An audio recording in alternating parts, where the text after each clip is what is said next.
जिया बेकरार है, छाई बहार है, आजा मुरे बाल माँ तेरा। बॉलीवुड में वह अपने जमाने की सुपरस्टार थी।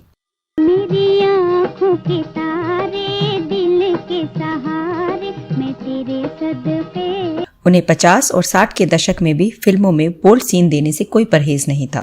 आज मेरे मन में सखी बांसुरी बजाए कोई, आज मेरे मन में।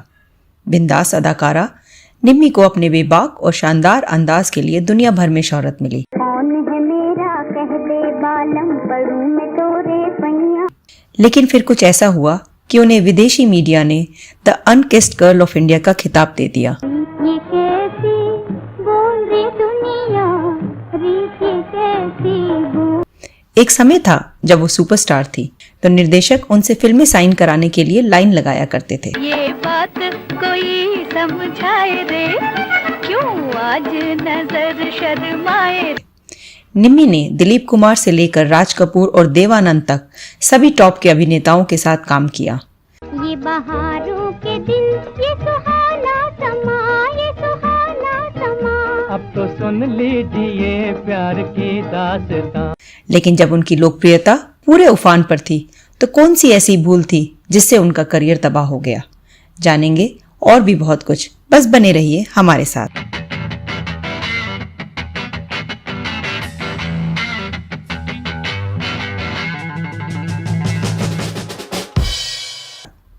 नमस्कार दोस्तों, आप देख रहे हैं बॉलीवुड इतिहास और मैं हूं आपकी होस्ट प्रतिभा।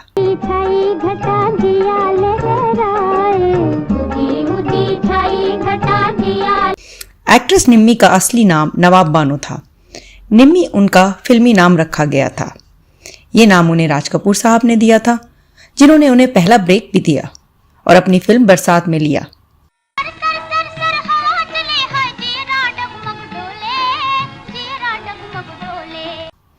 निम्मी अपने हिसाब से फिल्में चुनने वाली अभिनेत्री थी। निर्देशक उनकी हाँ का कई दिनों तक इंतजार किया करते थे। निम्मी ने खूब नाम कमाया और फिर एक रोज अखबारों की सुर्खियों में छपा द अनकिस्ड गर्ल ऑफ इंडिया। ये निम्मी के लिए था और इसके पीछे एक किस्सा था। आइए विस्तार से बताते हैं कौन थी निम्मी और क्या था ये पूरा मामला।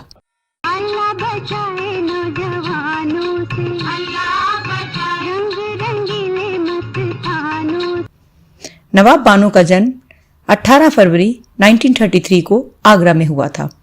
वो एक मुस्लिम परिवार से ताल्लुक रखती थी और माँ वाहिदा बेगम फिल्मों से जुड़ी गायिका थी।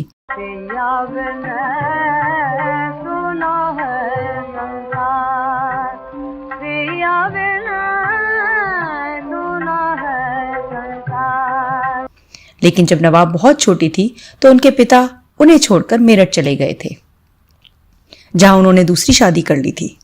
जब वो 11 साल की थी तो अचानक वाहिदा बेगम का इंतकाल हो गया। नवाब अपनी नानी के पास एबोटाबाद चली गई, जो पाकिस्तान में है। 1947 में जब देश का बंटवारा हुआ तो मुस्लिम होने के बावजूद उन लोगों को अपना भविष्य भारत में सुरक्षित दिखा। वो परिवार समेत मुंबई में आ गई, जहां उनकी मौसी सितारा बेगम उर्फ ज्योति रहती थी। 1940 के दशक में फिल्मों में बतौर अभिनेत्री व गायिका वो अच्छा नाम कमा चुकी थी।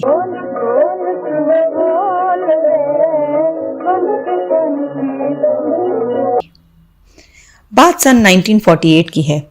बॉलीवुड के मशहूर डायरेक्टर महबूब खान साहब से भी उनकी मां वाहिदा बेगम के करीबी रिश्ते रहे थे, क्योंकि वो 30 के दशक में उनकी कुछ फिल्मों के लिए गा चुकी थी। जब निम्मी ने महबूब खान साहब को बताया कि वो फिल्मों से जुड़ना चाहती हैं, तो एक दिन उन्होंने फिल्म की शूटिंग देखने के लिए नवाब को अपने स्टूडियो बुलाया ताकि वो फिल्म बनने की प्रोसेस को समझ सकें। उन दिनों फिल्म अंदाज की शूटिंग चल रही थी, जिसके हीरो थे राज कपूर और दिलीप कुमार। झूम झूम के नाचो आज गाओ खुशी के गीत। निम्मी को भी फिल्मों के प्रति लगाव था और संयोग से राज कपूर उन दिनों अंदाज में काम करने के साथ साथ अपने बैनर आर के बैनर के अधीन फिल्म बरसात की तैयारी भी कर रहे थे। लीड हीरोइन के तौर पर नरगिस का नाम तय हो चुका था, जबकि सेकंड लीड के लिए वो एक नए चेहरे की तलाश में थे। कैरेक्टर था एक ऐसी पहाड़ी लड़की का जिसे वो फिल्मों में फ्रेश कलाकार के तौर पर उतार सके। वो जब निम्मी से पहली बार मिले तो उनके शर्मीले स्वभाव और मासूम चेहरे से इतने प्रभावित हुए कि उन्होंने यह रोल फौरन ऑफर कर दिया। उन पर फिल्म का टाइटल सॉन्ग भी फिल्माया गया।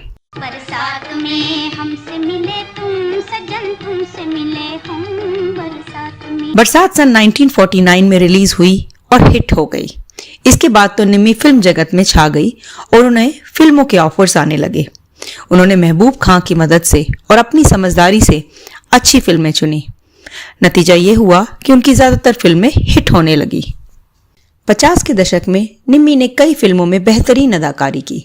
दिलीप कुमार के साथ वह फिल्म दीदार में आई जो सन 1951 में रिलीज हुई। ले जा मेरी दुआएं ले जा परदेस जाने वाले। पर्दे पर उनकी दिलीप कुमार के साथ बनी जोड़ी को दर्शकों ने खूब पसंद किया। दिलीप कुमार के साथ ही उनकी 1952 में आई अगली फिल्म दाग को भी दर्शकों ने बढ़िया रिस्पांस दिया। को देर लगाई रे आई ना अब तक बालमा। महबूब खां की बड़े बजट की फिल्म आन में उनके काम करने की कहानी बेहद दिलचस्प है। उस दौर की यह पहली फिल्म थी जो कलर में शूट की गई। सजन हमरे द्वार रंग डालूंगी तुम पर। कहते हैं फिल्म बनकर लगभग तैयार हो गई और डिस्ट्रीब्यूटर्स को दिखाई गई तो उन्होंने इस बात पर आपत्ति जताई कि उनके कैरेक्टर की मौत बहुत जल्दी क्यों हो गई। फिर महबूब खां साहब ने उनके लिए एक पूरा सीक्वेंस तैयार कराया जिसमें उनके कैरेक्टर को फ्लैशबैक के तौर पर दिखाया गया। घर क्यों गई राजकुमारी, अब जाती क्यों नहीं? मंगला, यही आटू लेकर तो तुम यहाँ आई हो। आजादी का हुक्म तो तुम महसा भी दे सकती थी। मंगला, तू यहाँ कैसे आई? तुम्हारी मोहब्बत के गीत सुनने और तुम्हारे कोड़े पड़ने का तमाशा देखने। सन 1952 में आई आन को बड़े पैमाने पर रिलीज किया गया था। लंदन के रियाल्टो थिएटर में भी इसे प्रदर्शित किया गया। वहां आन को सैवेज प्रिंसेस के नाम से रिलीज किया गया था। इस प्रीमियर पर महबूब खान, उनकी पत्नी सरदार अख्तर और निम्मी मौजूद थे। फिल्म के प्रीमियर पर कई विदेशी सितारे भी शामिल हुए। उन सेलिब्रिटीज में से एक एरल लेस्ली थॉम्सन भी थे। एरल ने अपने विदेशी रिवाज के अनुसार आगे बढ़ते हुए निम्मी के हाथ को चूमने की कोशिश की, लेकिन अभिनेत्री 2 कदम पीछे हो गई। उन्होंने पीछे हटते हुए कहा, मैं एक हिंदुस्तानी लड़की हूं और आप मेरे साथ ये सब नहीं कर सकते। बस फिर क्या था, अगले ही दिन अखबार की सुर्खियों में निम्मी के लिए लिख दिया गया, द अनकिस्ड गर्ल ऑफ इंडिया। कहते हैं उन दिनों हॉलीवुड की फिल्मों के भी कई ऑफर आए, लेकिन उन्होंने अपने देश में ही काम करना बेहतर समझा। 50 और 60 के दशक में उनकी कई फिल्में आई जिन्होंने बॉक्स ऑफिस पर खूब धमाल मचाया। उन्होंने अपने दौर के लगभग हर लीड के हीरो और हीरोइन के साथ काम किया। वो एक वर्सेटाइल एक्ट्रेस थी और किसी भी एक इमेज में बंद कर नहीं रहना चाहती थी। उन्होंने तरह तरह के किरदार निभाए। वो अपनी शर्तों पर फिल्में चुनती थी और जो रोल उन्हें सबसे चैलेंजिंग लगता वो उसी को करती थी। मियाओ मियाओ मेरी सखी, अच्छी अच्छी मेरी सखी। दर्शक निम्मी को उनके इसी स्वभाव से पहचानते थे और उनकी तारीफ भी करते थे। बोल मेरे बलमा की सूरत है कैसी, बोल मेरे। लेकिन यही दीवानगी उनकी बर्बादी का सबब भी बना। बात है 60 के दशक के शुरुआत की। फिल्म मेरे महबूब के लिए लीड एक्ट्रेस की तलाश की जा रही थी। हरनाम बीना राय को राजेंद्र कुमार की बहन के रोल के लिए कास्ट करना चाहते थे, लेकिन निम्मी को लगा कि हीरोइन के किरदार से ज्यादा अच्छा और जरूरी बहन का किरदार है। बस उन्होंने ये सोचा और वो बहन के किरदार के लिए अड़ गई। निर्देशक हरनाम सिंह के लाख मनाने के बाद भी जब निम्मी नहीं मानी तो थक हार कर निर्देशक ने निम्मी को बहन का किरदार दे दिया और लीड एक्ट्रेस के लिए उन्होंने अभिनेत्री साधना को साइन कर लिया।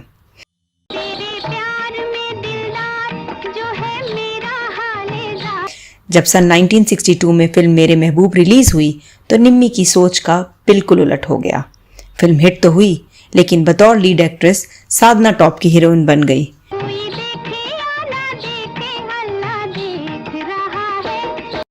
दर्शकों ने साधना के किरदार को ज्यादा पसंद किया। बहन के किरदार में आई निम्मी का करियर वहीं से धरातल की ओर जाने लगा। निम्मी को इस गलती का खामियाजा अगली फिल्मों में भी भुगतना पड़ा। अगली कई हिट फिल्में साधना के पास चली गई और निम्मी के पास फिल्में नहीं आ रही थी। सन 1993 में दिए गए एक इंटरव्यू में निम्मी ने कहा भी था कि वो बढ़िया रोल कर सकती थी, लेकिन उन्हें किसी ने भी अच्छे रोल नहीं दिए और आज भी उनमें वो तमन्ना बाकी है। हमारा